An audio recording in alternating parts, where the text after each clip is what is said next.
Good afternoon, Scott Redler, T3Live. Welcome to today's recap. So digestion day was what took place today, and we as traders like those type of days because you can see relative strength, you can see relative weakness, things aren't just jumping around everywhere. So it's a day for active traders to take advantage of. Obviously the last 3 days for the macro investors, if you've sat in your positions, you're in a much happier place than you were a week or so back. But regardless, what you really have to do again is watch your time frame. And at the end of the day, I was sitting with Vicky and we were talking about the weekly and the monthly charts and just trying to see how things are shaping up. Just take a bigger picture approach besides the intraday approach that we take or the momentum approach that we take. So if you take a quick look at the spiders, okay, you'll see right here, this is on a daily basis. Being an active trader was very good right here, right? When you saw this reversal, the outside day, and then we were able to follow our tactics all the way to the resistance right here in the top end of our target because we said 1250 to 1290, to 1300, we went to 1292. Then obviously into this 2-day thing, the mantra of my next note was that the speed just changed. We just broke for the first time since the low to the highs, the 25% retracement, which we held in here and we held in here. So the speed changed, okay? And then on a short-term basis, the range resolved to the downside. Okay, resolved to the downside. This is when the correction took place. And again, I think in the beginning of the rally, we were all thrown off because the speed was so fast. And we know we're not in awesome economic times. We know there's problems in Europe. We know that China might be a little iffy about a soft landing. We know Japan's been taking a tough go at it, trying to get itself back on its feet since the tsunami. So why would we go so fast? But it happened. So we almost were thrown off when we resolved to the downside and figured out that, you can retest levels and we can pull in, either for a double bottom or a higher low or, maybe even just to the bottom of that retracement area, which was at 61.2% retracement. So if you look here, you'll see that that's what wound up holding. Okay, we made a higher low from this October outside day. We held this prior breakout area, that also was a point of reference. And now look where we are. We're right back in this area, hovering right before this macro downtrend, hovering right in front of resistance. So what are we going to do this time? If you take a quick look at the monthly chart, you'll see that it's pretty interesting that we are really just in a really, really tight area. Look at this. You look at the monthly chart and you see nothing like we witnessed in November. All you see right now is the market in a very tight range, and it seems like we're in the upper end of it. And if I guess we get more clarity, or I don't even know what could transpire, I guess, except for no calamity for now, to resolve to the upside.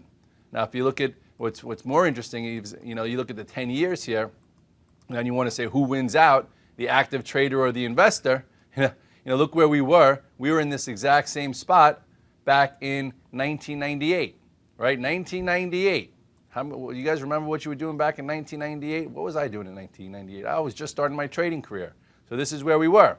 We came above it, went below it, went above it, went below it, and went above it, and and then basically this is where we are now.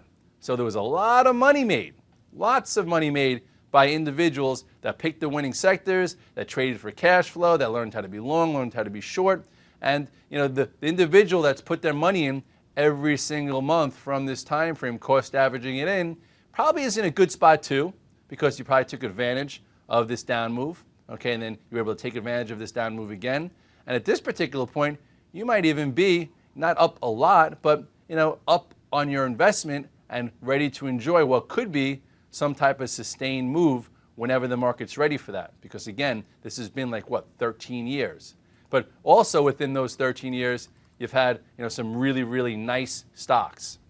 You've had stocks that went up a few 1,000%, a few 100%, which is why we try and show you relative strength, why we try and give you guys clues on where the next sector is, what's acting best. I did that in the off the charts yesterday. We talked about how MasterCard's at new highs, Visa's at new highs, Intel's strong now. Obviously Apple, Amazon, Baidu, that whole group, for the past decade has made people a ton of money. And then more recently, IBM near highs. And then even Humana, and then Joy G. There's so many stocks around, Panera, that rewarded stock pickers that followed both sets of rules besides just trading. So there's a lot of different things you could do. It all depends on what you're willing to put into it and what your risk is. Now, on a midterm level, I talked about the OAHs this morning. OAHs, if you go real quickly to the daily, I drew this head and shoulders pattern and or inverse head and shoulders pattern, which remember the top side one, okay? It actually didn't have this one here, but here's the bottom. Okay, here's your left shoulder, here's your head, here's your right shoulder, here's your new pivot. So, with a bit more sideways action, perhaps this group would be a nice group to go to, as it looks like oil is really hanging around, maybe up to this 141, or maybe even just to this prior breakdown, which still would be a nice move from where we are here.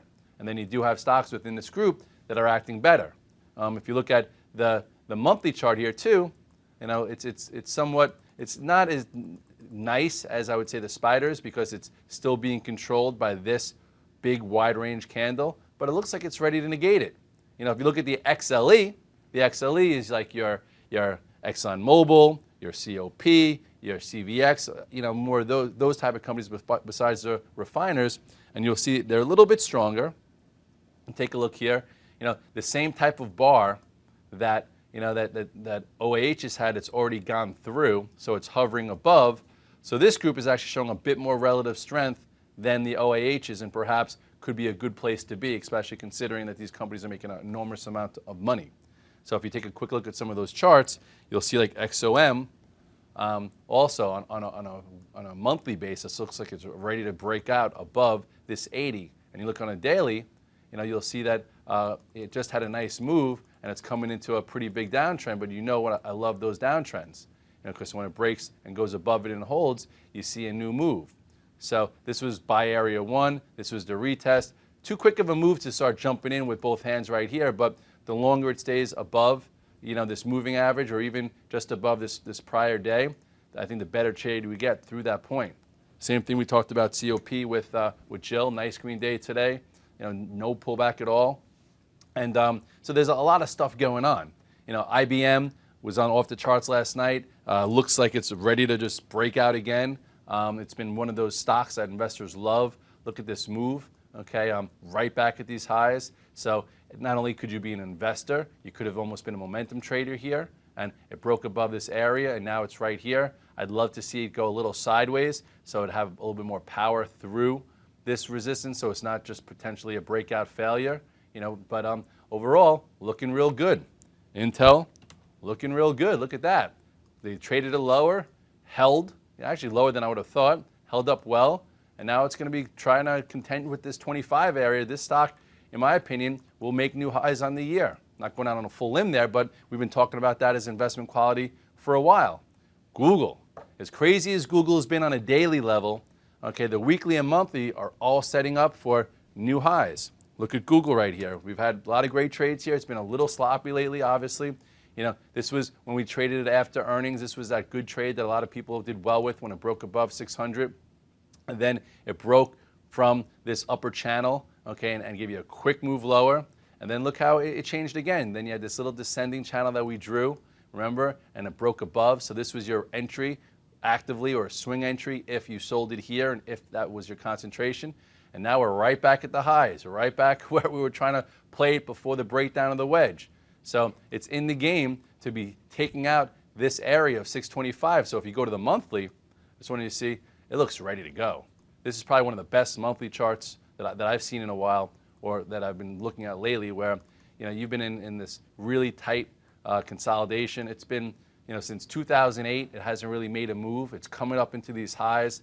Actually, since it hasn't made new highs since 2007, and it really hasn't done anything for a while ever since. Look at this. This was the nice pattern back here. Look at this bull flag. I love bull flags. This is why. Look what happened on the IPO. Boom, flagged, held up a third of the range, went again, flagged. Look how nice technically Google acted until it put in this little topping area, then actually continued. But besides that, that was then, this is now. It is looking really, really good on a macro level, that I think that it's got enough going on. I would love, for them to split their stocks so we could sink our teeth into it, do like what Baidu did, maybe not a 10-for-1, but do a 5-for-1. And I guarantee you, if they did a 5-for-1, I can't say the word guarantee in this business, but if it split down to 100, it would be at 200 a lot quicker than going to 1,000 on its own. They should smarten up a little bit, but this chart looks good. As far as Some people are saying the ags might have a good January effect. It looks pretty good. Yeah, it's hanging in there. Low, higher low, higher low. Here's your little inside range. I haven't been trading these stocks lately, but I might take a look. If you go, let's go back to the daily. Also a little somewhat of a reverse head and shoulders pattern with some decent resistance in front of it, and I don't really know what's leading what there, so I'm going to stay away. And then the banks. Banks held in pretty well. Last year we had a really good January effect type of situation with Bank of America and a few of the others. We're now into December. A lot of tax loss sellings probably already happened. Some mutual funds that already even closed their year, so they could actually start putting on new positions for what could be, a lift as some of the pressure will be off. And now maybe with the ECB going in there, some haircuts might not be taken, so there's some shorts have to cover. Bank of America, not saying it's looking, so sexy, but it did rehold the lows. It was green today when the other banks weren't. So yeah, maybe get to move to $6, but percentage-wise, that's pretty decent. Goldman Sachs actually held in somewhat well, so maybe we'll get another trade. Some people bought on the dip down to 93. Now I think with some sideways action, we could see another move, through this little flag type pattern above yesterday's high for 98-ish, or maybe even a little bit more. You did hold a little bit higher versus that October low, and I guess that's all you can get in the banks. That's if you want to be in the banks. A lot of danger there, a lot of easier places to make money.